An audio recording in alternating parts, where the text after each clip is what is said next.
Sonia André, fondatrice et directrice de Ask Sonia Limited. Je suis consultante et formatrice indépendante au Royaume-Uni et je me spécialise dans le domaine de la sécurité des aliments. Je suis formatrice agréée par le BRCGS et aujourd'hui, je souhaite vous donner un petit coup de pouce au niveau de la compréhension et de l'interprétation de certains éléments de la norme Food Safety version 9.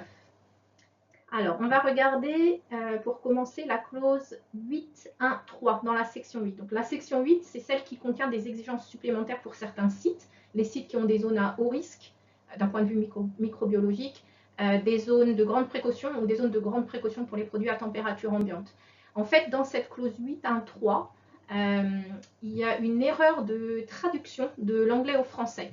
Vous voyez sur mon écran, le mot doit a été souligné en jaune. Il y a une erreur de temps, une erreur de conjugaison. Donc en anglais, c'est should et non pas shall ou must.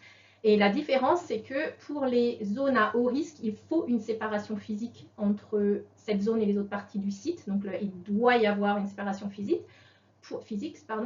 Pour les zones de grande précaution, il est préférable d'avoir une séparation physique entre cette zone et le reste du site, mais ce n'est pas obligatoire. Donc là, la traduction de should par doit est incorrecte et pourrait vous induire en erreur. Donc il y a un erratum officiel qui a été publié par le BRCGS et lorsque vous allez sur le site pour télécharger la norme, l'erratum est disponible. Donc, si vous avez téléchargé la norme comme moi, quand elle a été publiée en août 2022, l'erratum n'était pas encore là. Donc vous pouvez faire un petit peu. Voilà ce que l'on voit dans l'erratum. Lorsque le site de fabrication inclut des zones de grande précaution, une séparation physique devrait être mise en place entre ces zones et les autres parties du site. Donc voilà pour la clause 8.1.3. Il y a un autre erratum qui a été publié par le BRCGS qui concerne la clause 6.2.3. Il n'a été publié que pour la version anglaise de la norme. Il s'applique pour la version française, mais dans la version française, il y a moins de risque de faire une erreur d'interprétation qui pourrait conduire à une non-conformité.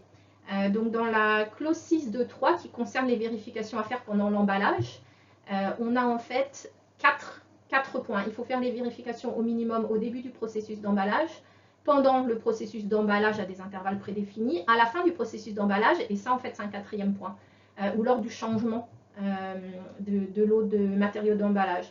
Donc si vous regardez l'erratum en anglais, vous verrez, on voit bien les 3 points dans la version officielle de la norme, dans la version publiée, et comment ça aurait dû être publié avec 4 bullet points, comme on dit. On continue. Voilà, on arrive à la fin de cette petite vidéo. Donc si vous l'avez trouvé utile, merci de me laisser un petit commentaire avec votre retour. Vous souhaitez, si vous êtes intéressé par des formations BRCGS officielles en français, n'hésitez pas à visiter le site, donc le lien s'affiche sur l'écran, le site de Ask Sonia dans la rubrique Courses in French. Et voilà, je vous retrouve bientôt dans une autre vidéo ou en formation. Merci pour votre attention. Au revoir.